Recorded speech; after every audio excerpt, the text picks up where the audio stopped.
guys, how are you? Alex here from Hoppos with another video for you guys. And we got a project that we haven't done in a while, but it's also going to be a new item that's going to be available on the website. And right now, I mean, probably not the best timing, being that we're like only a few days away from Super Show, but we got to keep going because we have things that are just non-stop here. We have a lot of projects lined up and a lot of big new items coming out, so we're working on getting some stuff done. So this is one of the next things to check off the list. I'm gonna show you guys what I'm talking about. So what you guys see here, we have a 97 Lincoln Town Car rear end. So customer brought it into us, and we pretty much started cutting everything off. We cut off all the brackets here, and then we cut off the bracket on the top side where the coil used to sit. We're going to do a 3-sided box on this, so obviously those items have to go first, and then we're also going to be mounting some power balls on there. So before I cut everything, I got some measurements. I actually just finished cutting it, and I'm like, dang, I should have videoed that because could have made a video for you guys. So I'm going to show you guys, this is actually a kit that's actually not even produced yet, but we're working on it. This would be our first one right here. Obviously we've done them throughout the years, but we're doing a whole kit that way it's easy for you guys. You guys can click and buy it directly off the website, and it's going to be an easy weld-on kit for you. So I'm going to show you guys the kit, kind of the build process, and then also the tacking and welding process as well. So as I was talking about, I cut off all the brackets for the stock coil spring perched. But before I did that, I actually marked out my center, and then I got a center punch, and I center punched the housing. Same thing here. I cut off all the stock bracket, then I center punched, you see that little hole right there? So that's actually dead center of where the coil spring used to sit. I also got a measurement from the outside to here, and that's what I have written down here. Also my noggin. 2 different ways, so that way I can double check myself with the measurement along with my center, so you know there's no issues with mix up or misplacement of power ball. If you're working on rear end like this, your first thing you're going to want to do obviously is strip it down, strip it out of the car. You can attempt to do this in the car, but it makes it very hard, and if you're doing it with the rear end still in place, you're going to have a lot of overhead welding. The customer was nice enough to bring us just the rear end like I asked. Already stripped down. It wasn't sandblasted like I normally would like it, which just means we have a lot of extra cleanup on here. But we're gonna grind everything smooth, take care of all the rust and all the little pits and imperfections on it, and then we'll get it all buzzed up. Before I just keep rambling, let me just grab the tripod, let me get time lapse going for you guys, and I'm just gonna go ahead and start cleaning the rear end up.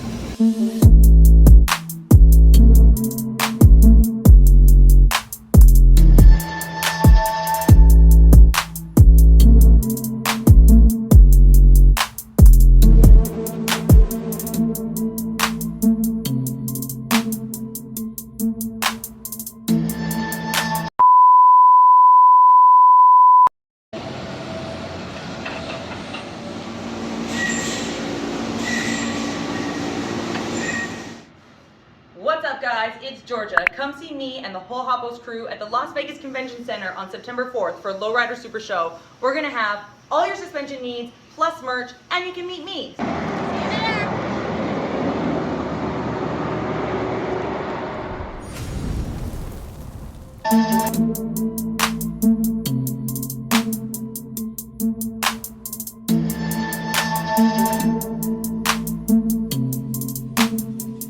Got the rear end all grinded up, cleaned up, got all the rust off of it.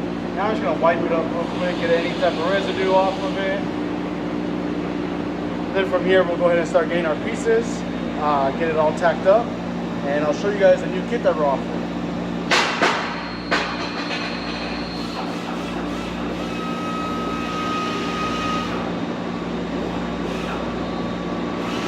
So here's the first 2 pieces I'm gonna show you guys real quick.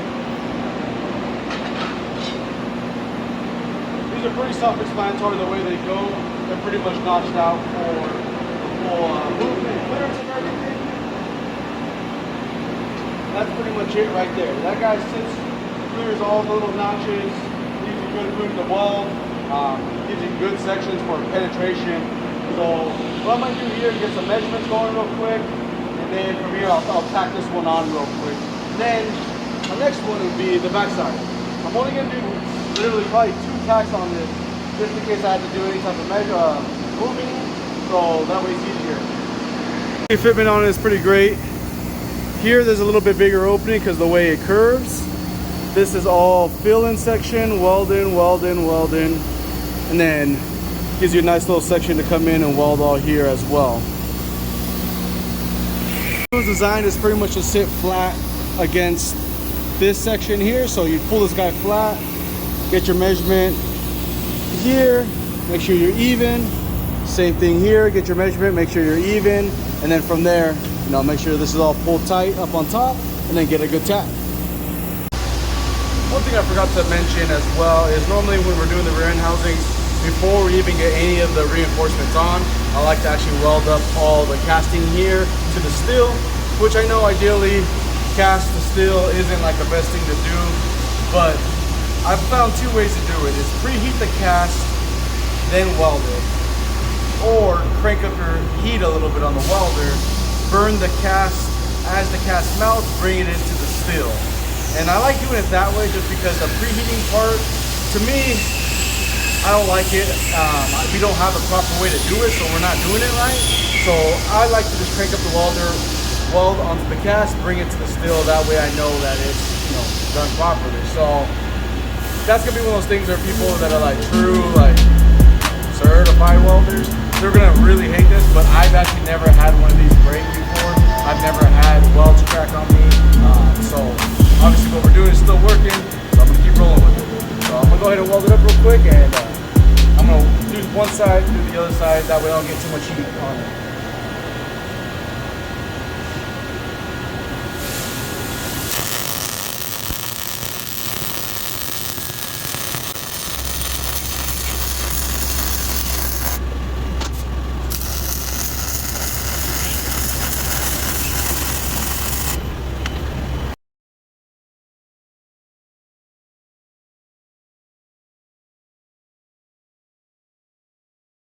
So now we got the housing all welded up from the steel tubing to the casting side. Again, there's a whole bunch of different ways to do this. The correct way would literally be preheating, welding it, keeping temp up. You know, I don't have a sandbox to drop this in to cool it down after the fact.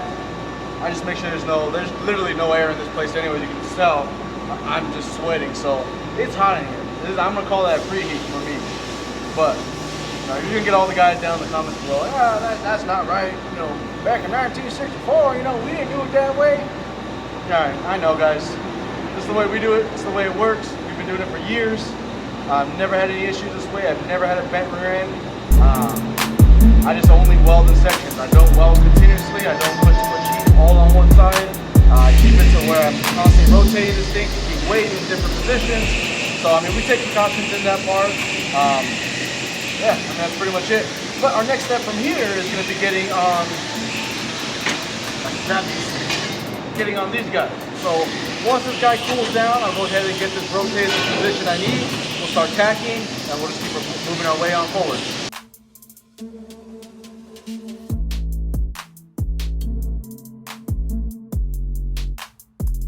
We just got the top layer, or the top cap, well technically I guess the bottom cap, all situated here. So this is it right here. It actually swings into the shock bracket.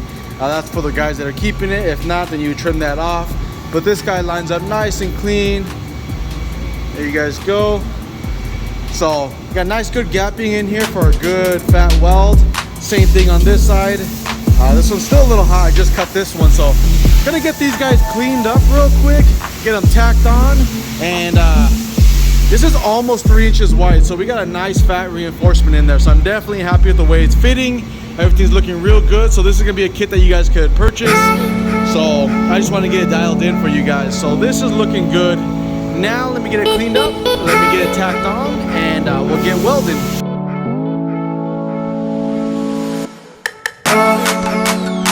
I got everything all tacked up. Left myself a nice good gap here. Same thing on both sides over here as well. Just gotta get this guy all wiped up, and we'll start hitting with the full-on weld.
Alright, so we just finished up the rend right here.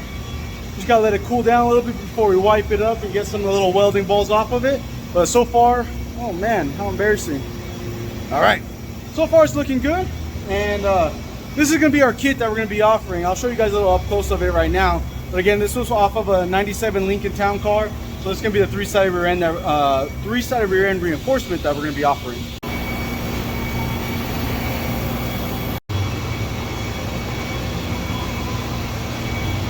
This guy all flipped over here. This is what it looks like. Nice beefy, just under 3 inches. It's like 2 7/8 thick, or as far as wide on the bottom strapping. This is all one piece on the top. On the back side is one piece. The bottom is a 2-piece.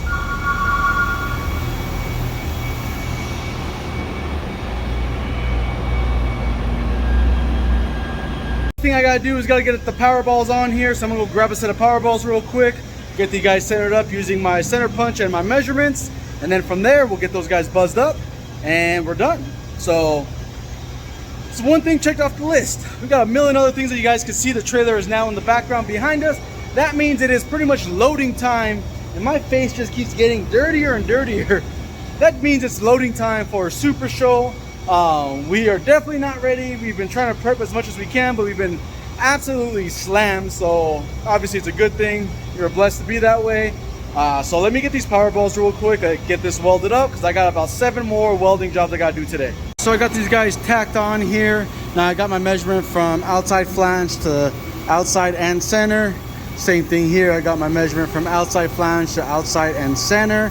Then we also use the degree finder just to make sure that we're sitting at the same degree here. So both of them are matching now. One thing you'll notice here is we don't personally like using the C-channel on here. I just don't like the look of the power bowl being welded to a piece of C-channel, being welded to the rear end. I know a lot of people are going to argue that that's stronger. Personally, you could actually get this just as strong, if not stronger, because you're actually just welding straight to the source instead of welding to a secondary piece which welds to this piece. And you actually get more weld when you're welding directly from power ball to axle. So again, that's going to be a personal preference there. I just don't like that look. You get that clean look of the axle wrap, and then you got like this random piece of just channel on there. It just doesn't flow with it. So personally, we don't like doing that. I rather just come in and do a nice fat weld and mold this in. Well, not necessarily mold it, but just blend it in as seamless as possible. To me, that's just a better look, and that's just kind of how we've always done it. So that's why you don't see us using that. You guys from the back side here, we got the Zerk fittings pointing out to the back, all matching. Then from here, we just gotta get some tacks going. Actually, we already got 2 tacks, but we gotta get tacks on the bottom, and then start welding.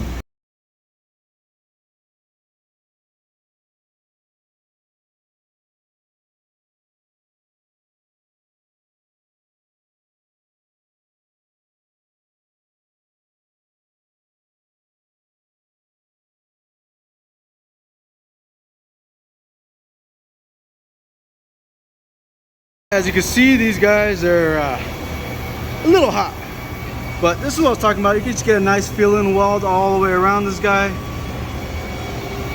Same thing here, nice fill-in weld all the way around it.